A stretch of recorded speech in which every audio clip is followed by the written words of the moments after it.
হেই শালোম everyone. এখানে আমার আন্টির বাড়িতে কত সুন্দর ঈশ্বরের বাক্যগুলো বাঁধানো করে সুন্দরভাবে সাইড সাইড বাই রাখা আছে। তার মধ্যে আমি আপনাদেরকে এই বাক্যটা বলতে চাই।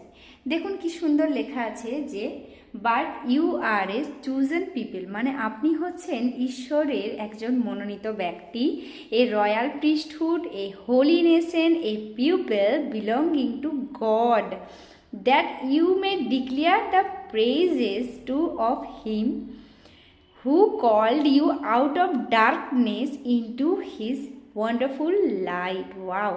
সত্যি কথা, আপনাকে তো ঈশ্বর সেই অন্ধকার জগৎ থেকে তার আলোতে নিয়ে এসেছে, তাই না?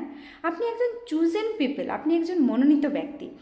তাহলে আপনি ঈশ্বরকে সবসময় ধন্যবাদ দিন। আপনার জীবনে অনেক বিপদ আসবে, অনেক কষ্ট আসবে, দুঃখ আসবে, আপনার আপনজন আপনাকে কষ্ট দেবে, অপরজন আপনাকে কষ্ট দেবে, কিন্তু এটা মাথায় রাখবেন যে আপনি একজন ঈশ্বরের মনোনীত ব্যক্তি। ঈশ্বর না চাইলে আপনি তাকে জানতে পারতেন না।